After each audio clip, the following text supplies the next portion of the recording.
And for those of you who may feel uncomfortable being on camera, you can mute your video and still participate and still see what's going on, just so you know.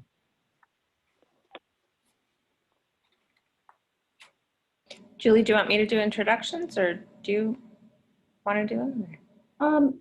Well, I think it would be great to hear where everybody's coming from, and I don't know if you want to lead that. If you do, I know you know everyone, so it would be great if you do it.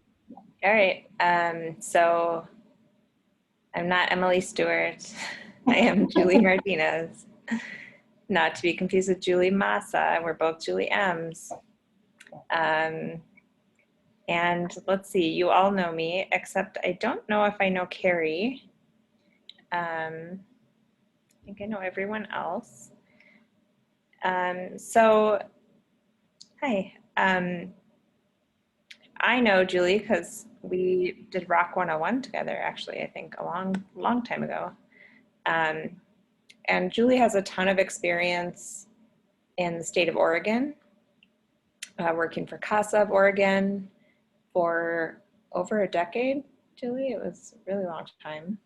It's been about, it was 9 years at Casa, yeah. Okay.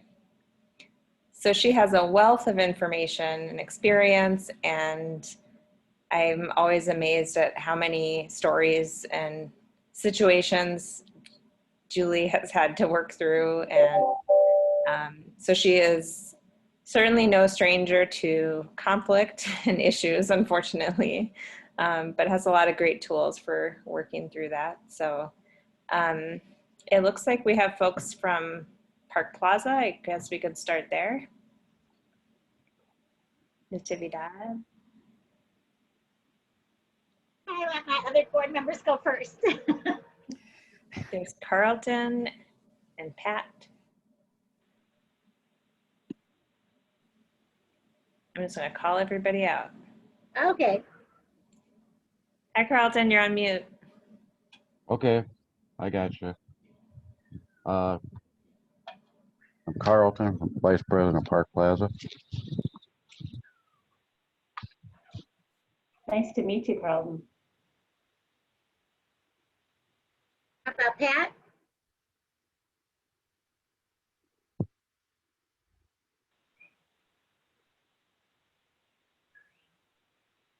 Well, I'll go. I'm Natividad Seafowl, President of Park Plaza Cooperative in Ridley, Minnesota.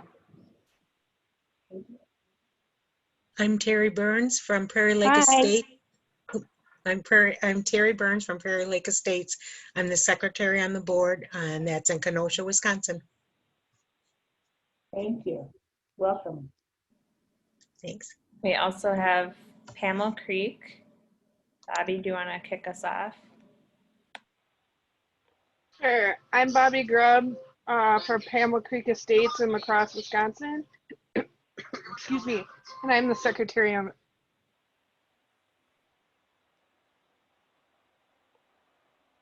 Welcome. Hi, Bobby. Hello. And so we also have Amber from Pamela Creek Estates. Hi, I'm Amber Zwirzicki. I'm a resident here at beautiful Pamela Creek Estate. And then Peggy, is that the other 608 number? Yeah, Peggy Claflin. I'm the manager of Pamela Creek Estates. Let's see, who else do we have? Marjorie, do you want to introduce yourself?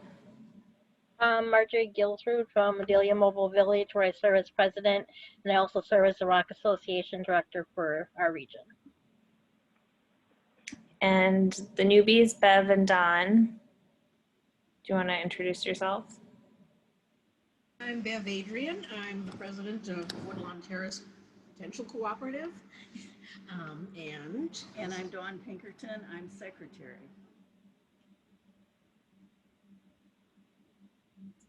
And then I think Tom is here from NCF as well.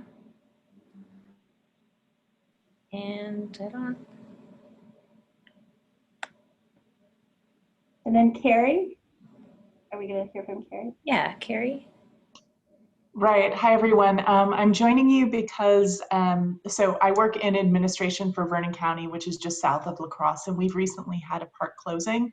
And a cooperative option is something that came across our radar at a county level, just as something we should explore more as a potential housing solution. And so when I saw your conference, I signed up, and I'm listening and learning, if that's all right with everyone.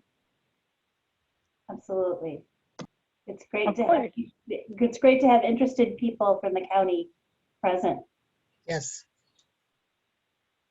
Right. Great. Well, I'll just hand it over to Julie. So, so I just want to let folks know, the majority of my experience is in Oregon, and I did mostly the organizing part of the ROC development, or working with residents at the very beginning, very first meeting, talking about this opportunity, and then walking them through the pre-purchase process and helping them organize the organization that was being put together. And in that time, I experienced a lot of conflict because that's part of coming together and creating a business. There's potential for conflict, and but it was wonderful to work through conflict with people as they came together, because I believe that we're not only preserving affordable housing, we're building communities. That's really what we're doing. And so conflict management and conflict resolution is part of building community.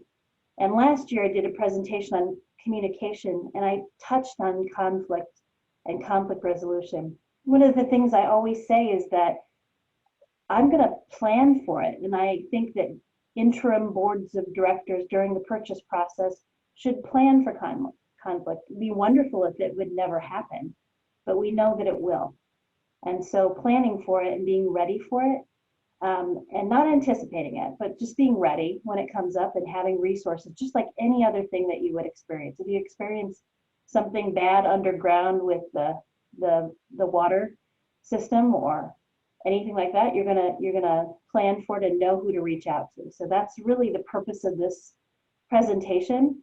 And then some people don't know a lot about mediation, but some people do if they've been to court on different issues. So we're going to talk a little bit about mediation and what mediators do too. So with that, I'm going to start my PowerPoint presentation, and I'm learning to, as I share my PowerPoint, and hold on a second, I'm going to share my screen here, 1 second. I'm learning that you can optimize sound, and that's kind of an exciting thing for me, because in the past I was sharing the sound and it was really hard to hear, but I'm learning all sorts of tips and tricks that I can share at the end of the presentation. Can everybody see this PowerPoint pretty well? And let me just make sure that I can see you here. 1 second. Okay, so I want to start with, this is my presentation to all of you, and I wanted to share one conflict that we see very, very frequently in the communities, and that is somebody playing music very loud late at night. And here's this particular scenario that I've heard many times, and I'm sure you have too. I'm so sick of Carol, this person, their neighbor playing loud music late at night. I have to be up at work at 5 a.m. Why is she so rude? So that's something that I've heard many times. Is there anybody out there that's had that situation in your community?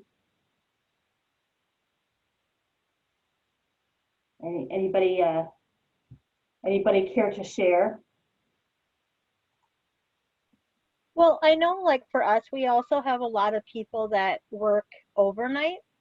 Yeah. And so we just kind of say, you know, to be respectful kind of at all times, like we have like from 10 a.m. to 10 p.m.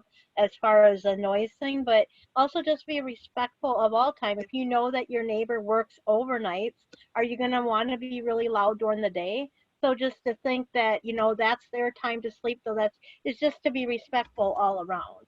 Right. It's part of that community building piece, right? Do any of you have a conflict that you'd like to share that you that is happening in your community, or some conflict? And it doesn't have to be between neighbors. It can be any kind of conflict. And what I'd like you to do is remove the names, and even if it's a name of the entity, I'd like to hear about it. Does anyone have one that's particularly troublesome? And again, keeping the names removed. Is there anything anyone that you want to share with us? Natividad?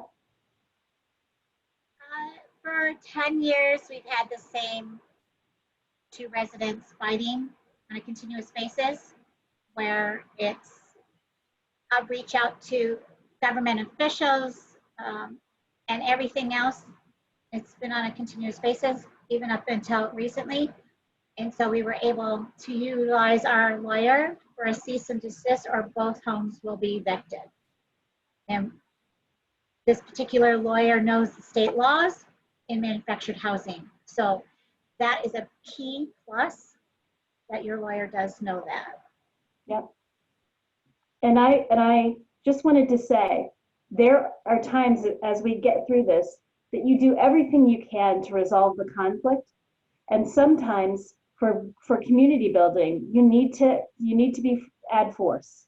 And that is to say, if you cannot resolve this conflict, we must tell you that you need to leave, because the conflict disrupts the community. And so it's really important to seek solutions. And we do the best to be compassionate and reach out to people and work through the problem, but sometimes that's just not possible. It's just not possible. So we need to, as part of that planning as well. Natividad? I have a comment to make. When you are a ROC in our particular city, we're considered a private entity. So when the police come, they're peacekeepers versus I'm going to go above and beyond to do anything more, because this is up to your on-site manager or whoever's in charge to take care of, but we're just here to keep the peace. So it makes it very difficult in that aspect on how things are handled. Unless it's an extreme danger, then stuff will be removed, or people will be removed. But it makes it hard to make anything happen sometimes because of that issue. And I want to say that I've experienced that well. I've called the police on a conflict that was escalating, and they simply came to de-escalate. And then they said to the ROC, good luck dealing with this, right? I mean, that's what they were permitted to do, and that's what they had jurisdiction to do. So it's important to remember that not all conflicts escalate, but they can, and that's it's important to acknowledge. So I'm going to go back to my PowerPoint here really quickly.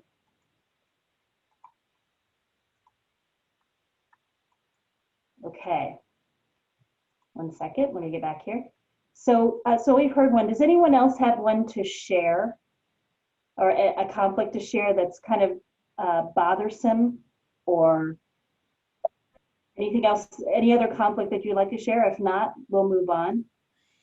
I have one. We have one resident that is always does not like to follow the rules. And when we try to bring it up, why, that we all approved these rules when we became a co-op, it's just really hard because they just don't want to follow the rules. And to the point where, you talk to them nicely and try to find out what's going on, what can I do to help you with this? And it's every rule, it's like this person just does not like the fact that we have rules, but they were here from the start. So they were part of the process of, of making our co-op. So we're as a board trying to figure out how to deal with this person in a good way, a positive way. Right. Thank you for sharing that. I appreciate that, because there are situations where A lot of them are very hard, some of them are not, but especially if a person has been there before the co-op formed. You know, people who join co-ops after the co-op is formed, they're not always easy to work with, but they sometimes have a better sense of what they're stepping into than people who were there before, if they were not in favor of the co-op. So I've found over time that folks that join afterwards tend to be a little more easy to work with in terms of conflict and conflict resolution. Not always, but most of the time. You know, we try to get this person involved too when we're talking about the rules and the regs to see if there's just one that just bothers them and that we can maybe change it to a positive, you know, a different, but it just doesn't seem to work. It's a blanket, it's across the board, right? Yes. Okay. Thank you. No, sure. So I'm going to go to the next slide. I'm going to talk about conflict. It's really, I know that most of you know this definition, but let's call it out, that when two or more people have differences, real or perceived, that are unresolved. And so when I say real, there may be a real conflict there. There may be a perceived conflict. And what I mean by that is, one example that I'll give is there were two residents very similar to what Natividad expressed, is that they were having a conflict for about 13 years. It was well documented before the rock was purchased. One of them worked swing shift, one of them worked 9 to 5, and the swing shift person would have folks come over after work, and that was their after work relaxation and socializing, but it just happened to be at 12 at night. And the 9 to 5 person did their socializing at a bar or somewhere else, and there was just this conflict about their different work schedules, and having people drive up to, they lived very close together, having people drive up at midnight to socialize, and they weren't loud parties, but it was this constant conflict. But one person, perceived it, they were doing it particularly to hurt that person, and it was very, very, it was very contentious. I'm glad to say that is resolved, and we'll talk about that later. But it's a perceived, like, that person's against me. No, actually that person has a different schedule than you do. So that's just an example of that. So conflict resolution is to identify and address conflict in a respectful and compassionate way to come to an agreement. As I said earlier, I mean, that's the best case scenario. That's not always going to be the way that it's resolved and taken care of. And we acknowledge that, right? That's the way it's going to be. So the other thing is, conflict resolution is considered a leadership skill, but it is something that's learned. Some people are naturals. I wouldn't call myself a natural, but I have met those people that are able to smooth things out. Usually they're very, conflict, coming up with a solution or an agreement is very creative. I hear, particularly, we have a new trainer at Rock USA. Her name's Colleen Lindecker, and she helped me with this presentation. And she's always posing solutions. Just always, well, what if we did this? Or what if we did that? What if we tried this? And it's so refreshing because they're really creative, cool ways. And even if every single one of them isn't brilliant, I just appreciate that posing of suggestions and posing of what if we look at it this way. And those people are natural conflict, resolution experts or mediators. They're just thinking about ways to, what can we do to solve this? And how can we come to a compromise? So I consider it a leadership skill that is learned over time. Any thoughts or reflections on that as I say it? Anybody disagree that it's a leadership skill?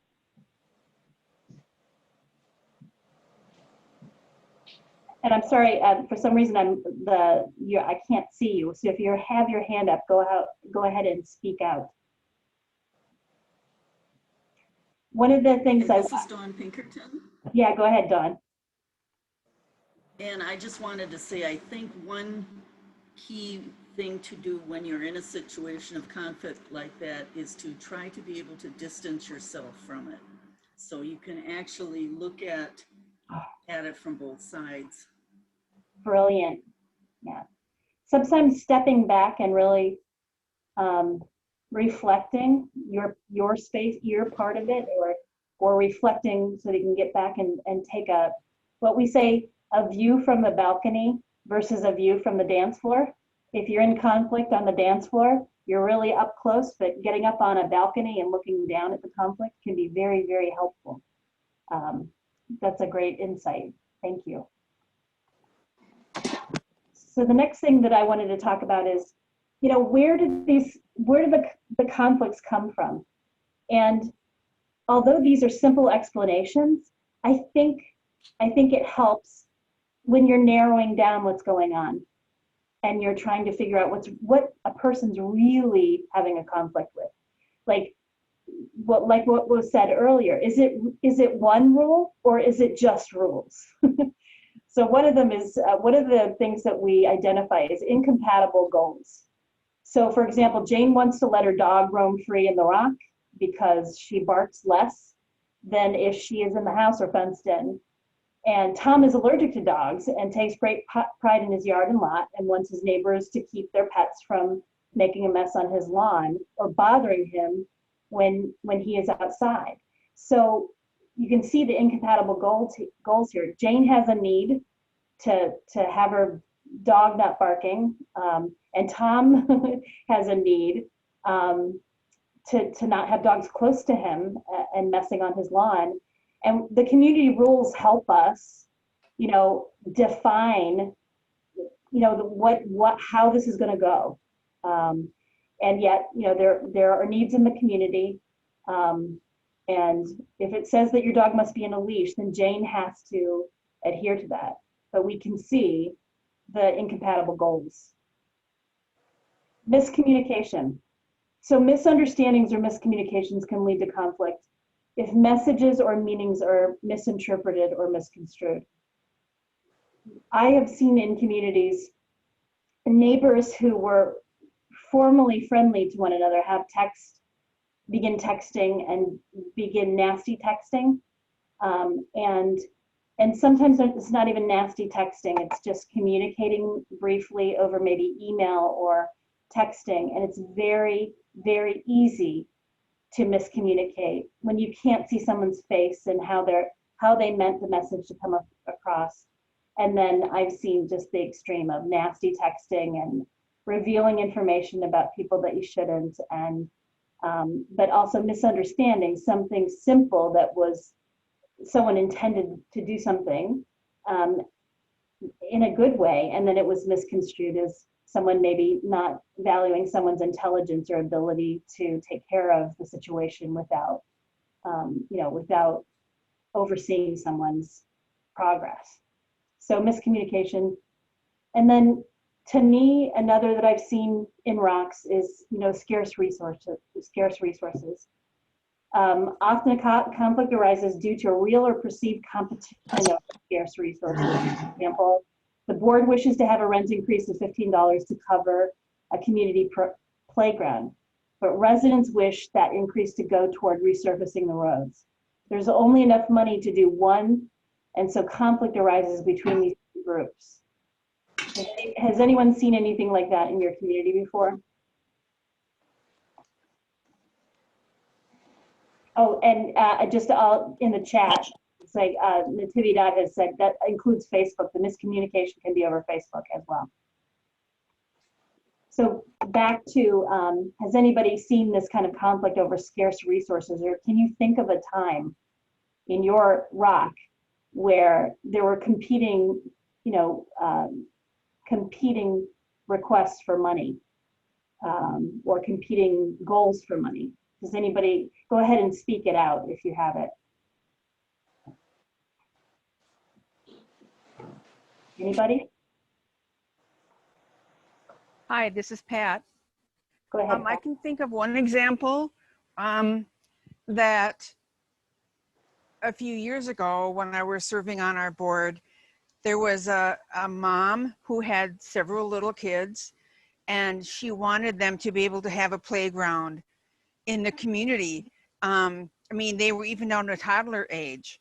And she asked me one time after I'd been to a board meeting, when are we going to have a place where the kids can play? And I had to say, well, you know, we need to do our infrastructure first. And I mean, it was exactly the same kind of thing. And I just had to say, we don't have the money now. As soon as we can, we'll have that done. And then it turned out that we were able to communicate with Rock USA, and they started a helped us do a fundraising campaign to earn money for a playground. And we were able to do, it was sort of a GoFundMe around the country kind of thing. And with those contributions, we were able to put up a playground and we got our infrastructure done. Right. So some of it is thinking about other resources, and whether it's trying for a grant or it's, you know, we were lucky she didn't have to wait very long, you know, but her kids are big users of the playground, and now they live almost right next door to it. So it worked pretty good for them. Yes. But that's a good example too. It's a great example. And, you know, if she had to wait a little bit longer, it might not have been, you know, pleasant. But I hear you, you know, looking for resources, back to that searching for alternatives or searching for solutions. And sometimes, you know, the board and the community can't be the end all be all of resolving a conflict like that. But the fact that you looked for other resources and for alternatives and for solutions, I think speaks so well to you know, your ability to meet the needs of your members, which is one of the things we do. And we try to do our best in those solutions. Does anybody else have a scarce resources? Again, I apologize that I can't see you if you have your hands up. Anybody else have a scarce resource? So go ahead and speak it out if you have it. Example. Okay. So I'm going to go ahead and move on to the next one, which is interference. Is when one person or group actively tries to interfere with another person or group's attempt to reach a goal. For example, Julie wants the office common area in the community to be smoke-free. However, several community members prefer to smoke during meetings, so Julie removes all of the ashtrays to interfere with the desire to smoke in that location. So that's, I mean, it's outright interference.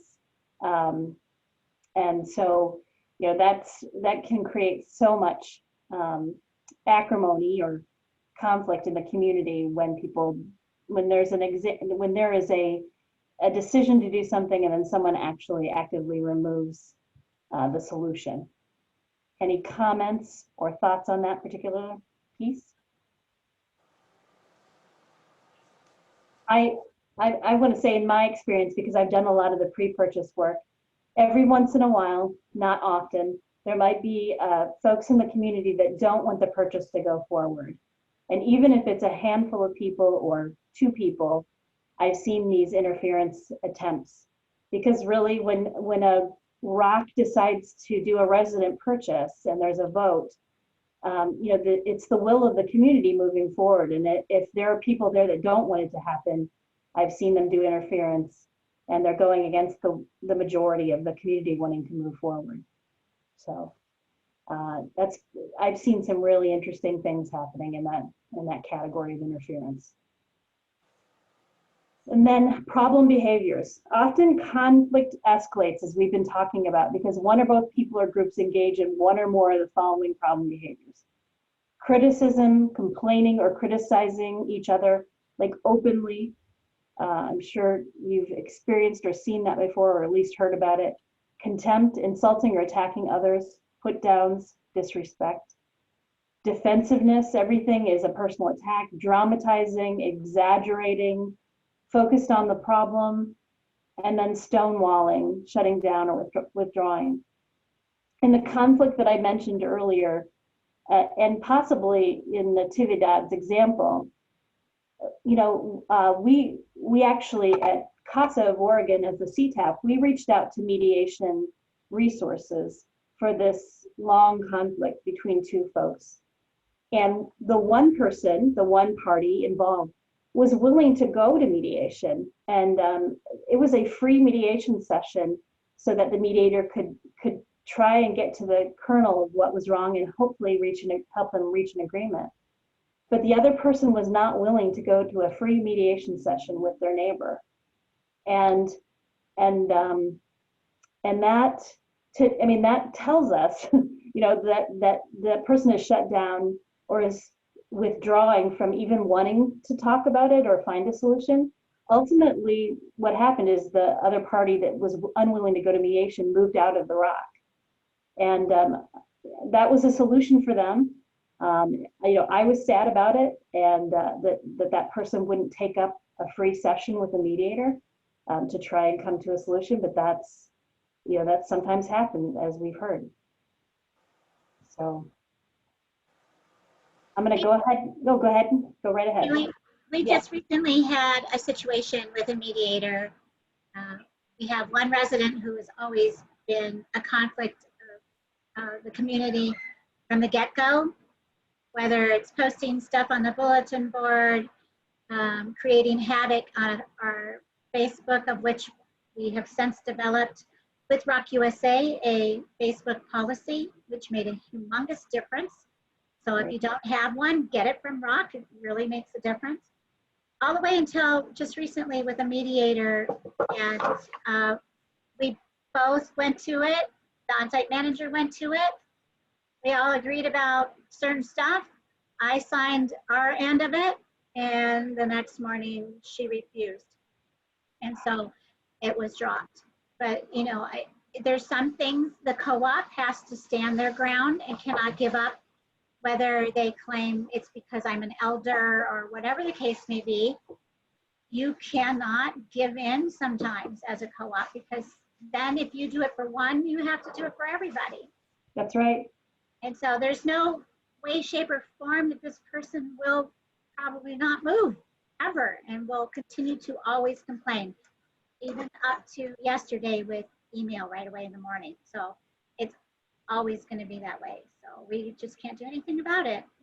Yeah. And it even becomes bad behavior where it's dangerous. I had really bad threats to my life and had stuff thrown at me while driving my vehicle where it could have hurt me extremely bad. And it's like, when people start getting mouthy, I just say, now's not a good time to talk to you. Maybe you should go home. Try and think of a better way to approach me. I can't do this with you right now. And it just, you have to stop it right then and walk away. There's no sense in you, the board president or board member or anybody should ever escalate a conflict. You should totally walk away. I love what you just said. And I think that we all need to have permission to do that. I know that when I actually began doing this work about 11 years ago. And I remember Mary O'Hara, the director of Rock USA, saying to me, if anybody, any resident is yelling at you, she said it to the board members too that were gathered with us, if anyone's yelling at you or being abusive, please walk away. And I love the phrase of, you need to find a different way to approach me. In other words, I am not going to take this yelling or escalation. If you want to have a calm conversation, you're free to approach me then. And I think that's I like that idea. Yeah. It's amazing what policies you can develop along the way due to conflict. I'll tell you what. And I think that's one of the solutions that we're going to work on in just a second. The next thing I want to show is a conflict, and here's a couple of different ways to approach it. So it says, my lot begins just inches from where you park your car. Lot issues, the size of lots, where the lot begins, where the lot ends. I don't know how many conflicts that I've seen over 11 years that relate to this. And so we came up with a couple of solutions that I've seen. And let's see, I'm going to pull up number 1 first. So my lot begins just inches from where you park your car. This is a resident saying it. So the resident next door will say, no, hey, I know where my lot is. I have lived here for 10 years. I'm sick of your attitude. And it seems like from that response, it seems that it escalated everyone's emotions and didn't help solve the problem. Let's try again. So we're going to go back to this example of my lot begins just inches from where you park your car. Number 2 is, how do you know? That isn't what Bob, the last property manager, told me when I moved in. So let's try that one. What do you mean, how would I know? I think I know where my property is. And this again is the escalation piece. Now back to what, like an example with Natividad. And a calm response to someone that can be easily escalated or is escalating is. Number 3, really? That isn't what my understanding was. And if that's true, I apologize. How about if we go together to talk to the property manager or board president to see if they can help us figure this out? So here's the response that I got. Okay, maybe it's just a misunderstanding. I appreciate that you are open to figuring out a solution. Now, remember, this is the pie in the sky hope that we could have that kind of conversation. And, especially when people have lived in a community for a long time, they think they know the truth, and especially if a property manager or owner told them that this is where everything begins and ends, then they think they know that. But really, that's the best choice. And by active listening, be willing to talk and seek out more information, you're on the way to more effective resolution of conflict. And one of those things I have seen work really well is to approach it from with questions, and that especially with that saying, I didn't know, and let's try to find a solution together. Let's research that together. And even if the person continues to say, I know what's right, okay, but it would be good if we try to, involve somebody else in trying to figure out what it might be. So that's just an example of an approach with curiosity. I can't say that enough. I've learned that over the last few years of really approach with curiosity instead of like internalizing that someone's attacking me, and say, okay, that's interesting. I want to find that out. Let's try to find that out together. It's a very collaborative way of approaching somebody. It's hard if someone is so sure and they're coming at you. It's hard to respond that way. Anybody have any thoughts on that before we go? I can't believe you picked this one, because that's the conflict for 10 years. I'm like sitting on the edge of my seat here going, oh my gosh. Besides noise and everything else, right? The car thing and the boundaries. So the lawyer was able to send a letter to both residents stating there are no boundaries, there are no lines in this cooperative. And that is, he stated statutes, he stated Minnesota Department of Health, and only because one resident told another resident that there should be 10 feet and it's really the law, then that woman stuck to it for this whole 10 years, and it's wrong. And so now they both will pay the price if they cannot behave. And that's just the way there is. But this is so perfect. And what I want to say is, the hardest thing for ROCs is, as cooperatives, we want to be fair, and, it would be fantastic if everybody had the same size lot, and, if everything was equal and fair as you started. But, many communities had a property manager or owner who maybe was very definite, or who gave favoritism to somebody, gave someone a bigger lot, or just made it up that that's what the lot was. And so a lot of the conflicts I see is people believing, that's the way it's going to be in the cooperative. And everyone's leasing their land, in a rock. Nobody owns that land. And so I think that this, how big is my lot, creates a lot of conflict and confusion because it's not equal in all cases. We do our best at rocks and in the pro forma before you purchase to try and equalize things, but it's really hard. And at the end of the day, are you willing to go 10 years of hating someone over a couple of inches, or maybe it's a couple of feet? I mean, really, that's my question to people. How far do you want to go here? Go ahead, Marjorie. Yeah. I was going to say, we're kind of going through a little bit of this now. Somebody wants to know their property lines, and we, like Nativity Dad, we don't have distinct property lines. We just say, well, and the row that she happens to be in, it's a hodgepodge where some of them are going the wrong way for however long, but there's lots of empty spaces or lots over there, where the majority of the other rows that are like all neatly lined up, it's basically, from your front door to the back of the next person's home, is the way that we kind of do things. Well, we just had the city administrator come just prior to them asking about putting up a fence and all this other kind of stuff, so wanting to know their lines. And so because it turns out that people have been doing improvements to their home, whether it be anything from a window to whatever, and haven't been getting the permit. And sometimes you don't have to have a permit, but regardless, you need to talk to the city. So the city administrator just called me today after coming back, and we just decided that we are just going to direct them all to the city administrator. It sits on their desk. Then the city administrator is going to call the board and to say, this person is doing this, and then we can come to a thing together as far as, is it breaking any of their things as far as to what they would allow? So then we know that, and then we can still from there then put into our lines or whatever, and then respond back to them. Yep. I think it's a good solution, and the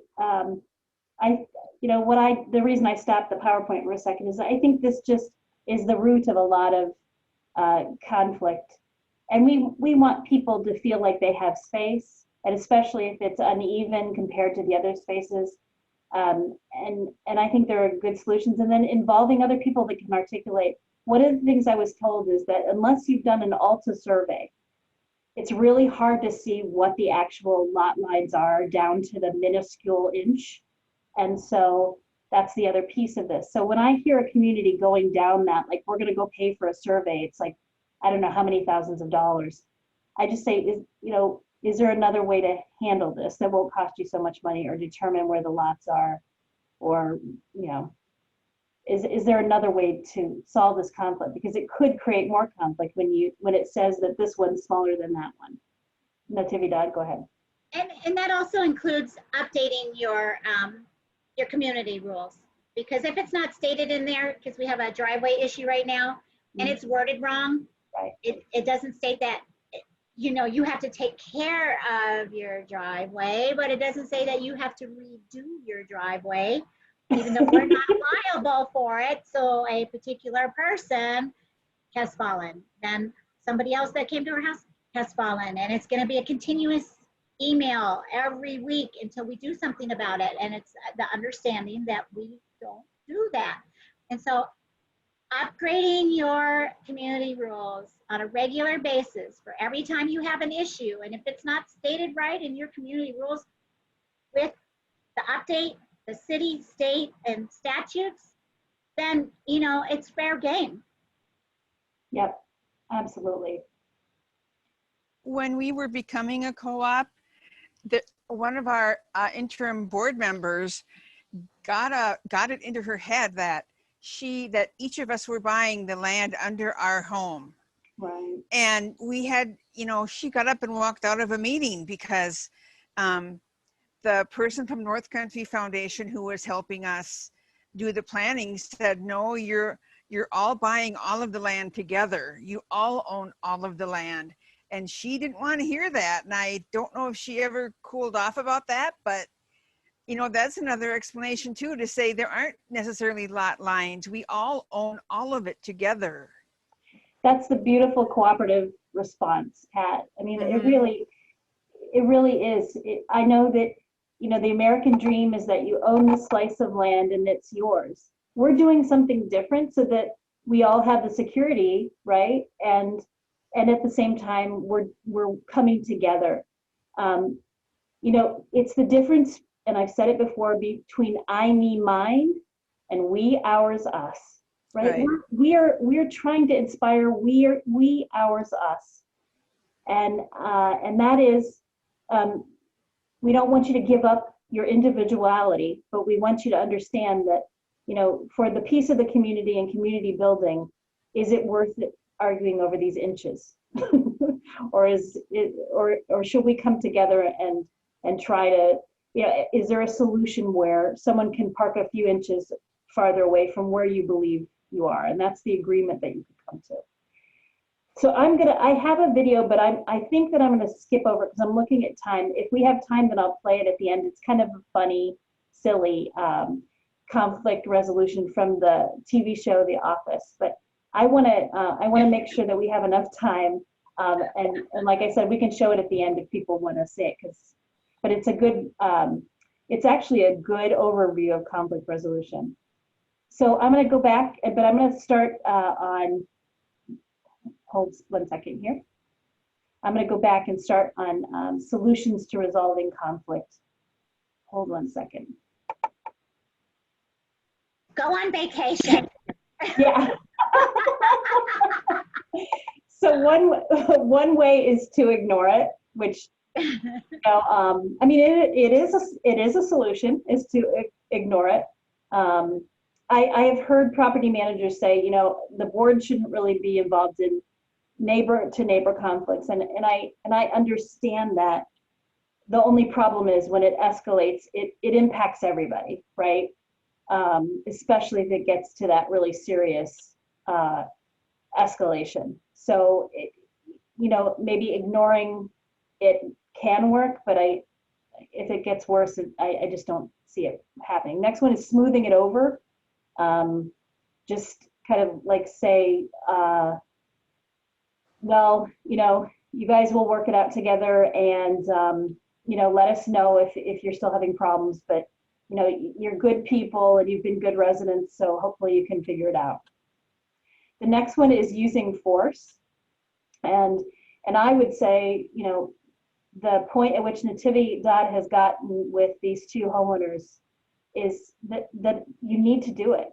Sometimes you have to, you know, if it's become so toxic, you have to go forward and really enforce a solution. There's also exploring a compromise, collaborating, having the two neighbors like go and research together the lot lines, or have the two neighbors meet with a board, and someone like Pat says, you know, you don't really own this individual lot. We own it together, and having that conversation and them having that conversation together. And then the last one is to call in a mediator.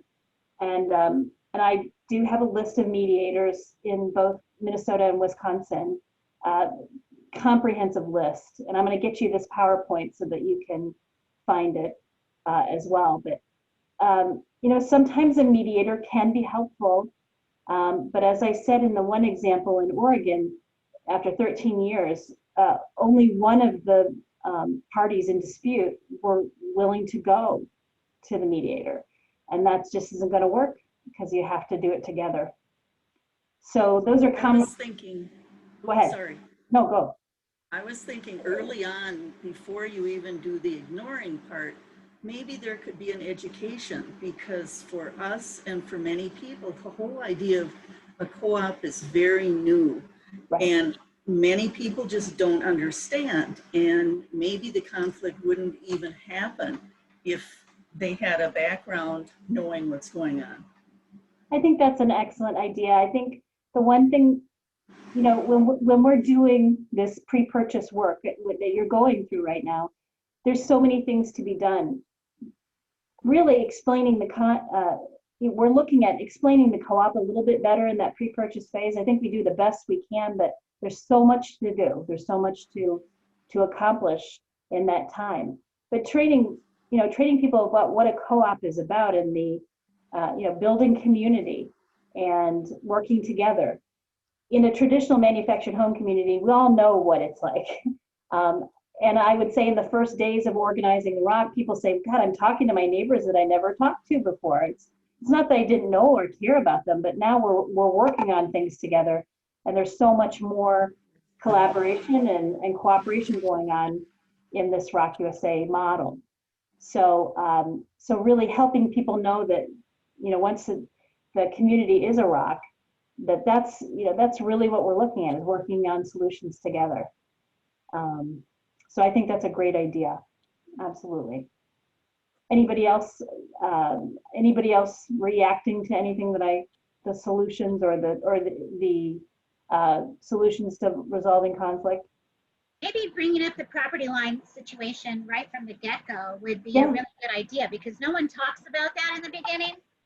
That, and you can always find out from your Department of Health, or wherever your state is. Like us, it would be the Department of Health. It clearly states what the situation is, how close the house has to be to a fence that's behind them, and how close they have to be to each other. But it also states from the lawyer, and that would be a really good idea to have too when you're starting, is to have a lawyer who does this type of stuff when you're doing your community rules.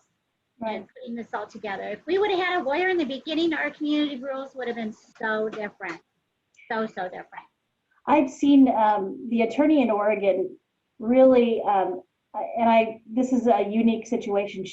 She actually wrote the statute to welcome ROC into Oregon.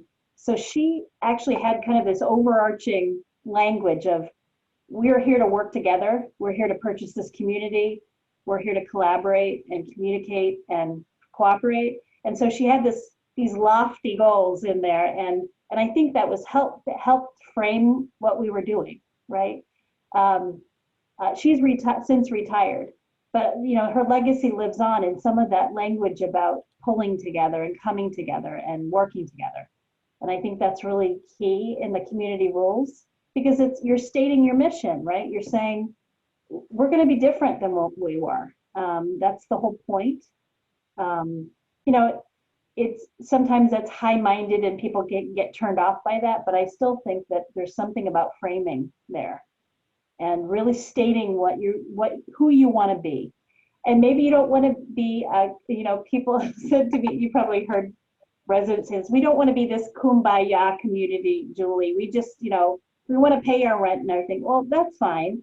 But that also, it's okay to want to come together and work together so that so that there's not this conflict because things are so uneven and one person gets favored by a property manager and the other person gets notices from the property manager. So, that's what I say. I'm going to go through a few of these, just mediation. So if you've never been to mediation, these are just the steps that are common. Finding the root cause. Can everybody see this okay? Or no? Can you see it? I'm not hearing you. No, there's nothing showing. Okay, thanks. Everybody's giving you the thumbs down. Sorry. Yeah, we've got a new system that we're using, and it's new, and I thought I was going to see more than I can. But anyway, let me get it back up here. We'll get on the right track here. Done. Okay. Hopefully you can see this now. Can you see it now? Yes. Okay. So find the root cause. We allow people to take turns. That's what mediation is about. I'm not saying that you as board members have to be mediators, but this is the basic go through. Find the root cause, allow turn taking between each party in conflict, active listening, identify options, discuss best solution, and then reach an agreement. And hopefully that agreement would be in writing and each party sign. That's what professional mediators do, but I've actually had board members kind of go through this process with two folks having a problem, or a board is having trouble with one particular member and the member has asked to come to the board to discuss a solution. And so we've kind of gone through these steps together with a written agreement. So that's, I've seen it work just on the board level before. And then the mediation method is write down all ideas as they are generated. I mentioned that Colleen is always coming up with cool solutions for us, and nothing is off the table when you're trying to resolve a conflict. You know, any posed solution could be great. Evaluate the positive and negative aspects of each idea when you write them down. Narrow the list, you know, and find the one that best resolve the conflicts. Mediators avoid using right or wrong. Of course, they're never going to say this person is wrong and this person is right. In finding common ground, which is the name of this conference, we want to make sure, you know, that there are no absolutes. Now, when it comes to the Rock USA Network and the loans and the agreements, there are some absolutes there.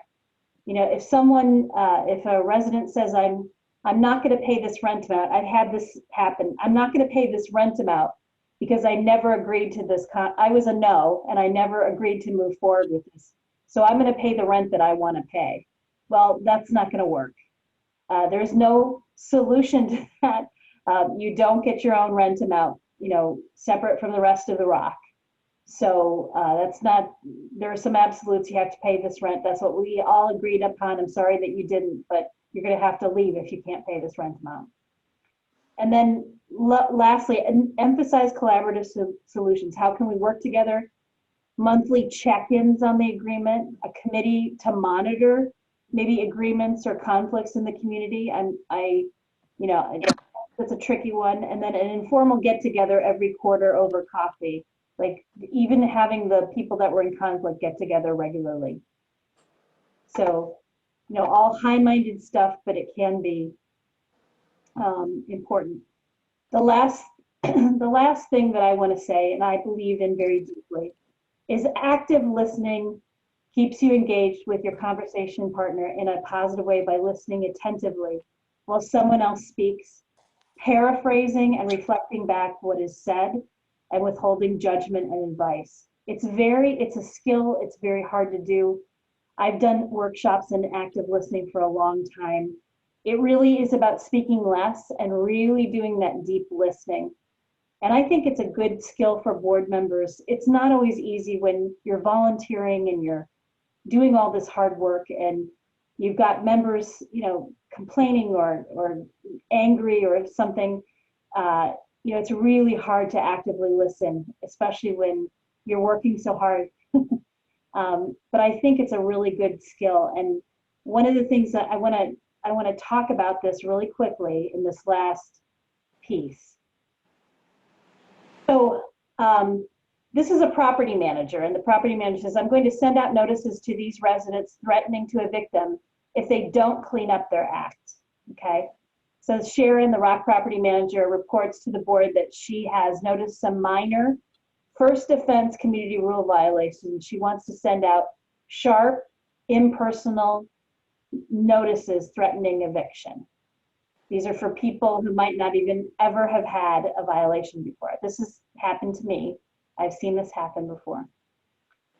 So, and so Sharon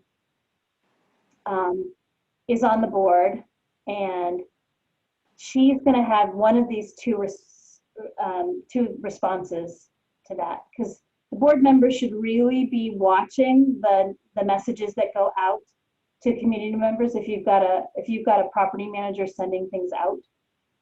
So so Allison, as our board president, what do you suggest? So Allison says, number one, she could say, I agree, you know, we need to get these out to people, and they need to, you know, they need to clean up or get out. That was her first response. And then the resident would be saying, are you kidding me? This is my first violation. You're out threatening to evict me on my first notice. I don't even get a friendly notice, friendly reminder. What happened to the rollout dumpster that you're supposed to be providing?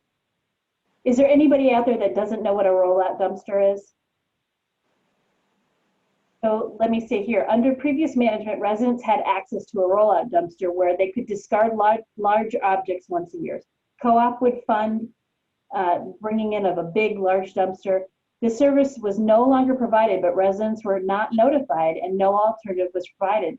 So they weren't sure what else to do and assumed it was the Rock Board's responsibility. Let's try this again to see if we can have a more successful outcome. So there's garbage, around, more big items of garbage, and we're threatening to evict people, and the property manager's doing their job of trying to take care of the community. But in active listening, Sharon says number 2, Sharon says, well, mostly it's garbage piling up. So what is it? What is really going on here? Like active listening to the members. I know before we took over under Rock Management, this was never an issue. And then the response is, oh, wow, we forgot about the roll-up dumpster Gary, the previous owner, used to bring us once a year to discard large objects. We didn't resign the contract with the local garbage company to do that this year, or re-sign, excuse me, not resign, it's re-sign. And we forgot to tell residents. So here is, I had this very thing happen in a community where, the garbage was piling up. The new management sent out really nasty grams without a friendly rule reminder. And people were like, hold on a second. We had a solution here with the previous owner. And for some reason that just didn't get communicated in the purchase of the community, that people really relied on that rollout dumpster. They're expensive. They can be up to $1,000 for a rollout dumpster, but it provided people an opportunity to clean up that was cheaper for them than to take it to the dump and pay high fees. So to me, it was an active listening lesson of like, oh, we missed that step. And we were just gonna, be nasty to people and say pick up, when we didn't realize that we missed something, in that transfer of ownership. So anybody have any experience with that or have heard about this before happening? Natividad? Yeah. And that's one of our biggest issues as far as violations go, and what is the legal ramification. Do you really go in somebody's yard and take all their stuff out and charge them when it could be personal items from family members or whatever the case may be, and no one's willing to do that step because it could be a lawsuit. I mean, you could have a lawsuit for pretty much anything nowadays. And we did used to do the roll-offs and they helped, and now we do some stuff with the city as well for recycling. They bring an actual truck in, so that helps a big deal. And other than that, it's our big issue. How do you get people to clean their yards? You really, other than saying the almighty eviction, that's what's going to happen at this point. And here it's in September. We can't evict anyone for yard issue until September. Anybody else have that problem? Go ahead. Hi, this is Pat again. Being part of Natividad's community too, recently we did a sort of a sweep to remove cars that weren't tagged or weren't being driven or whatever, and the people were breaking the rules about how many cars are allowed in their parking space, because there isn't a very big parking space for each home. And we sort of realized that, or we thought, a lot of people were even using those old cars like as their shed, for example, instead of putting a shed in their yard. Mm-hmm. So we were towing their cars away and they had all kinds of stuff in their vehicle. But what were we supposed to do, And learned a big lesson about when you do such a big project as that, how to go better prepared, because the neighbors were, having fits and everything and making threats and whatever. We've learned a lot about how to go through that process, having your documentation, have more than one person go by themselves. Just be ready. And that's another way we've used the lawyer too, is to have the lawyer send out the letter, not threatening eviction, I don't think, but saying, your park rules say you need to do this. You And I need to think- follow your rules. Right. I think that rule, I mean, the threat of eviction may come after so many attempts to give that person a chance to cure. I mean, I'm not saying never threaten eviction, but I think giving people a chance to cure. And then also, I have seen, we had one community with a person with a bus. They had a school bus, and it was that big, and it was a very short driveway, but the school bus, when the sun shone on it, it lit up the entire community, but the residents were tired of the school bus. And not only that, the resident was storing wood, and raccoons took over the bus. And so it became a real health hazard and problem, aside from just cosmetic problem for the community. And they had a community meeting about they went around and got a petition, and they had a community meeting, and it actually was done pretty compassionately, of like, you know, this isn't working for us anymore. And not only that, there's raccoons and cats, and you're feeding the raccoons and out of the bus. And so we really need this to go away. And, you know, we were all surprised. She got rid of it after that meeting, but they really kept it at a, you know, it's impacting us this way. We're concerned there's children here. We've got tons of raccoons eating in the bus.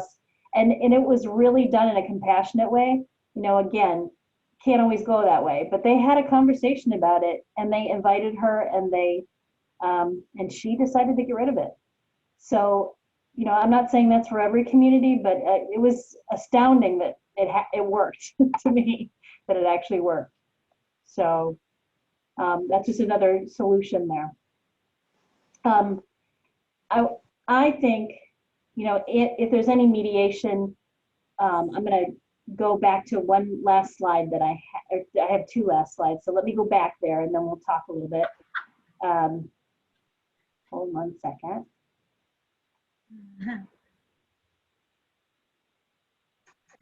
So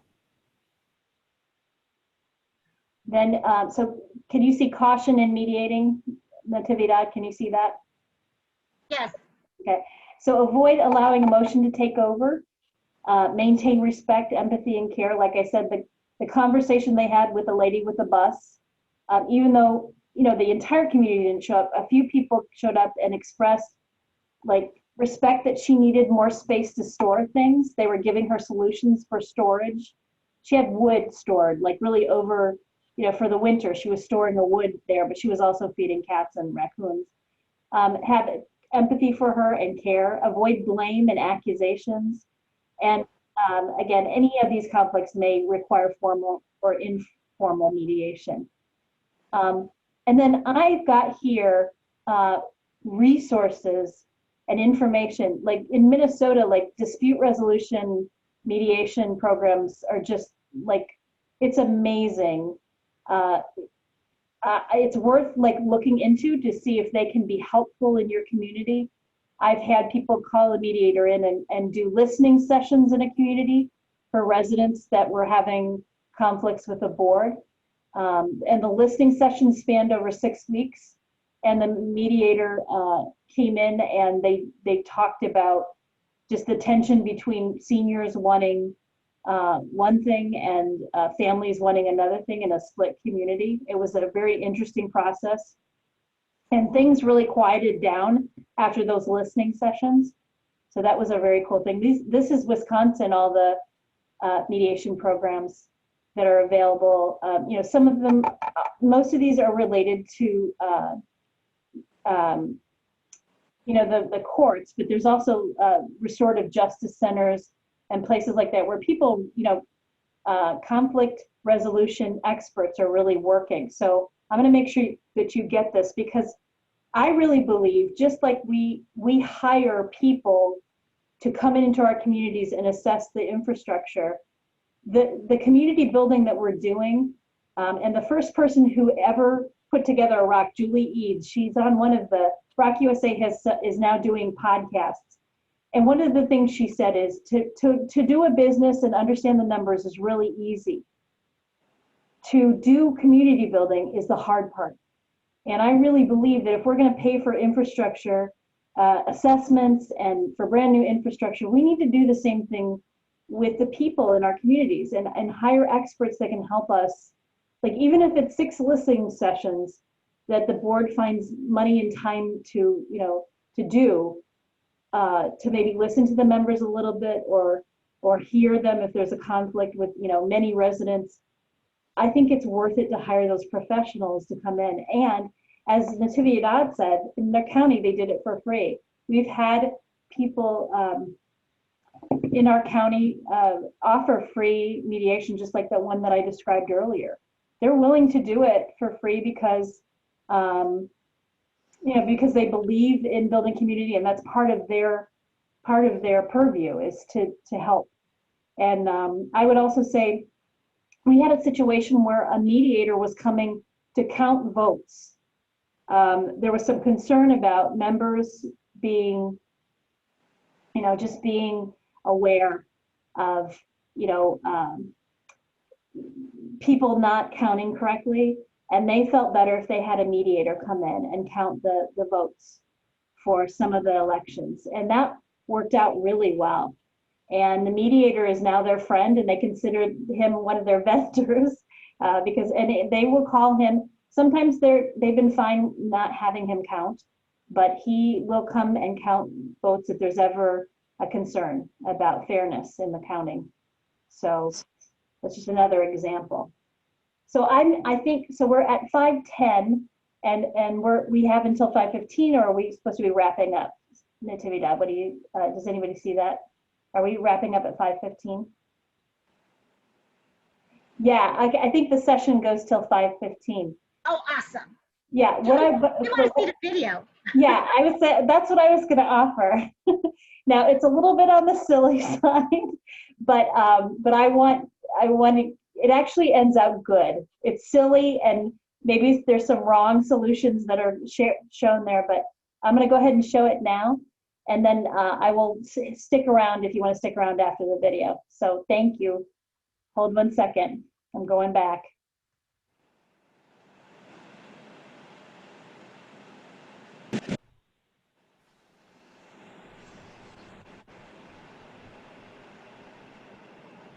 Oh, there we go. Okay, and hopefully you can hear it fine. I think you should be able to.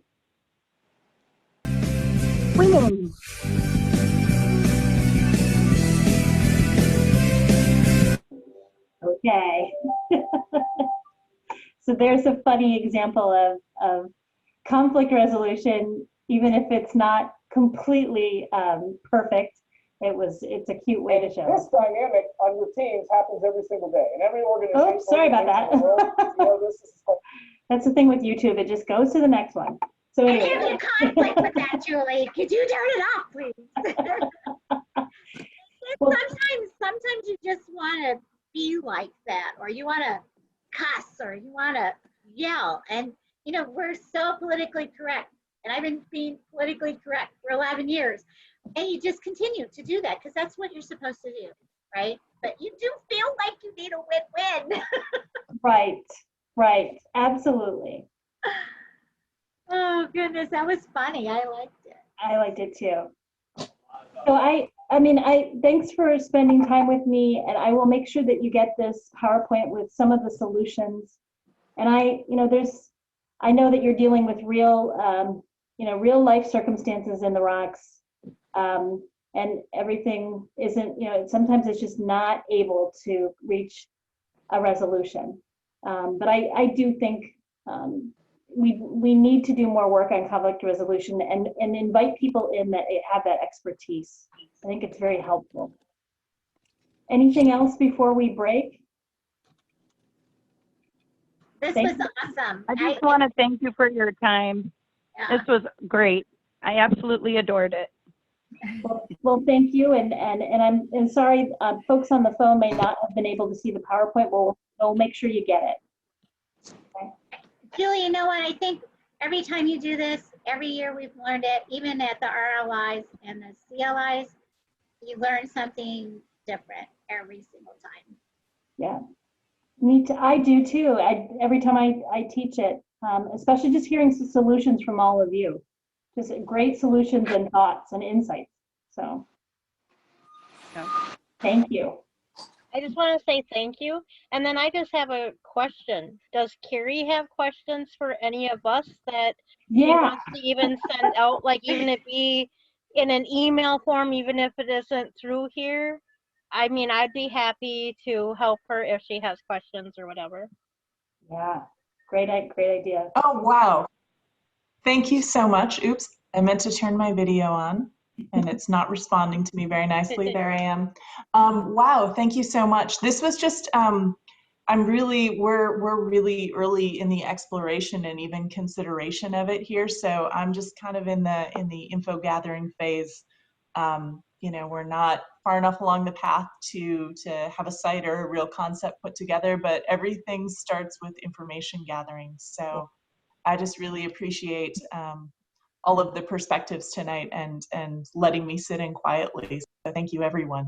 It's great to have you here. Yeah. You're not You're scared welcome. now, are you? You're not scared? So I was gonna say, I mean, my email is the Marjorie Gilsrud one, but even if it's in the future, and if you just have like, as far as a resident's perspective of the difference between them, because I've lived in both types of communities, you know, and if you just want some perspective from residents, I'd be happy to assist you. That is wonderful. Thank you so much. You guys are amazing. And, Yeah. and I just want to put out good thoughts for Pamela Creek, who are dealing with a flooding issue, and look forward to updates on how that's going, because I know it's been a challenge, to say the least. Yeah. Yeah, we're doing good. Got to get the road fixed. Working on that right now. But I wanted to say to Carrie too, when I first heard about Viroqua or your park closing down, I got in touch with the owner because I wanted to see if NCF could help you all. It was just a situation that it was horrible. So if you have questions, call me anytime. That's awesome. Thank you. This is network collaboration happening right here. So that's very cool. That's what we're about. Yeah, I was gonna say, Carrie, Peggy and I both live in La Crosse, so we're just a 45, 30-minute drive away from Viroqua. So, if you need us to come down, talk to you or anything like that, feel free to contact us. The owner of that property hasn't reached out to anyone, I assume. No. I don't Okay. know. I don't know any inside scoop, so I usually do. But okay. Yeah. Other than the phone call that I had with him, he never got back in touch with me. He said, you know, he'll think about it, but he sounded pretty definite. But minds can be changed all the time. That's right. Yeah, I mean, it's a difficult situation because it's a private landowner. So of course, you know, folks have a lot of rights to do whatever they want with their property. We did try to arrange a zero interest loan for him for the upgrades, and you know, given his age, and he's not interested in that for a number of reasons.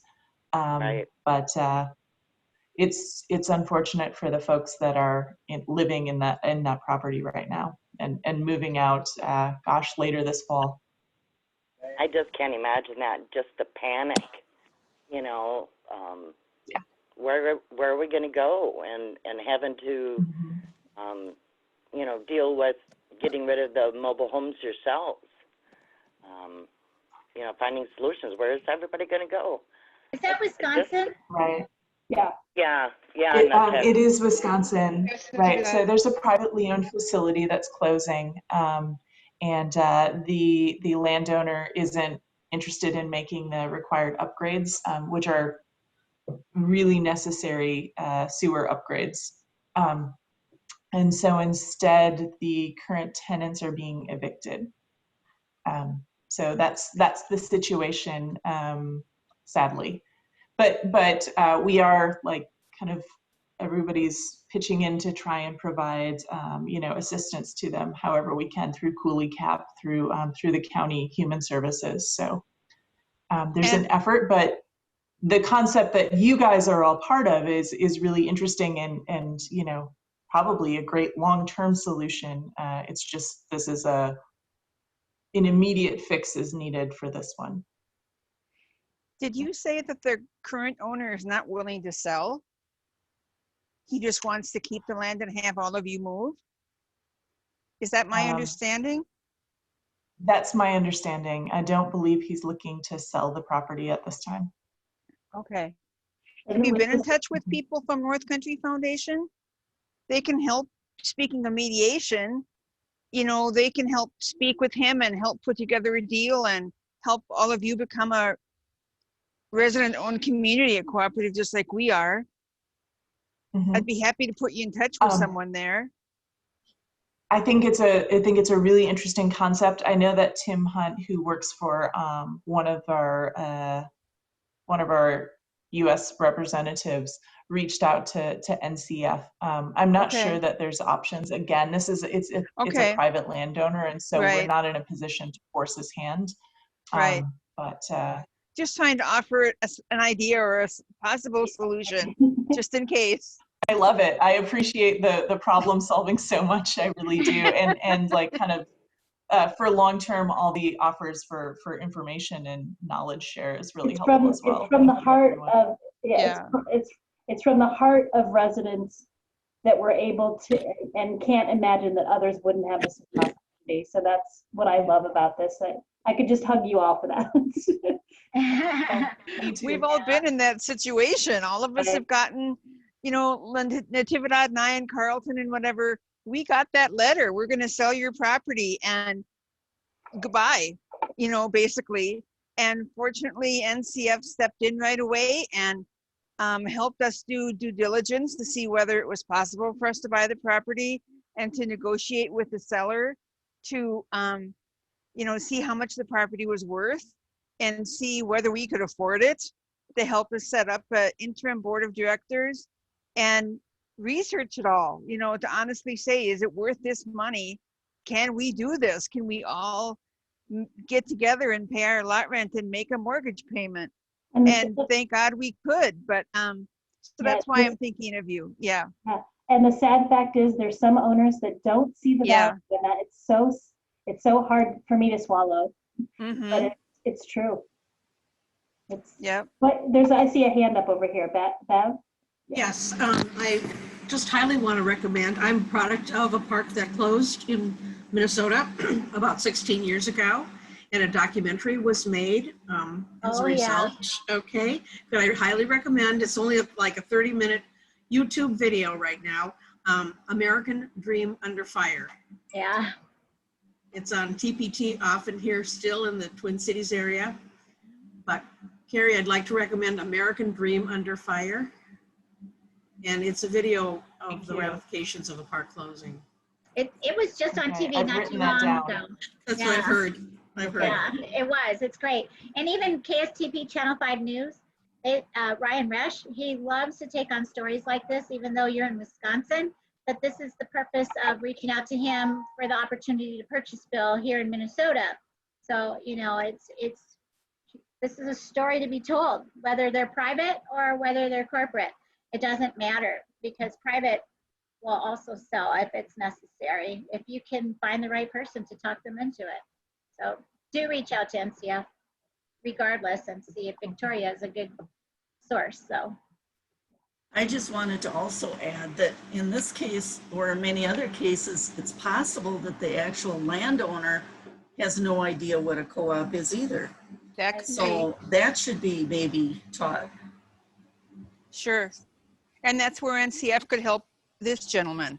Yeah, to know what the options are that he would.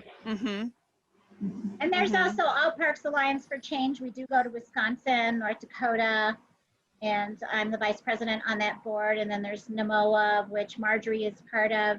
So we help get all of the all the residents together. We flyer the community, let them know here's the possibilities of what's available.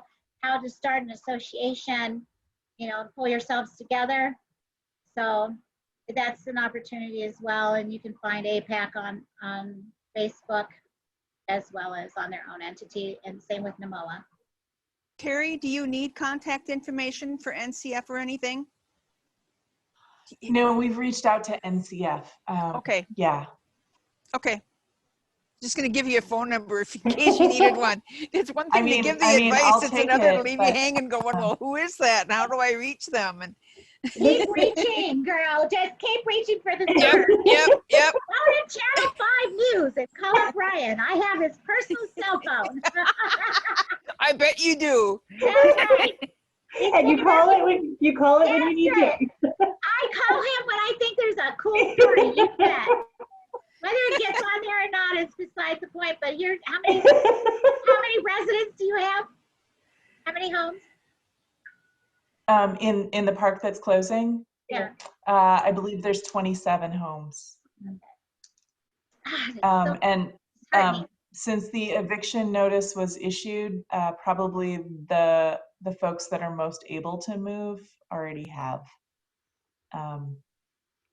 And I mean, that's how, I didn't tell you all, but that's how I started this work. Within a mile of where I live, I watched a park be dismantled with no right, with homeowners with no rights.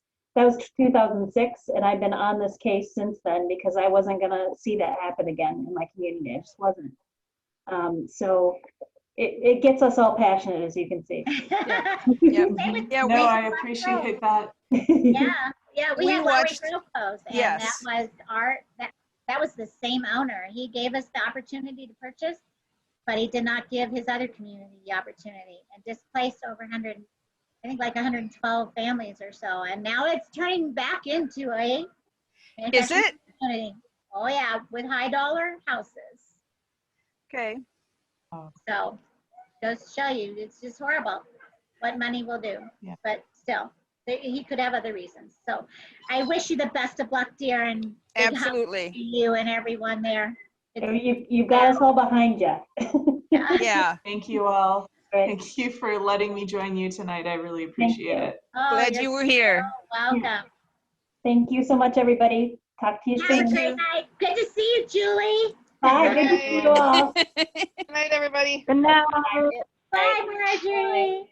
Bye. Bye, Bobby. Bye, everybody. Bye, Natividad.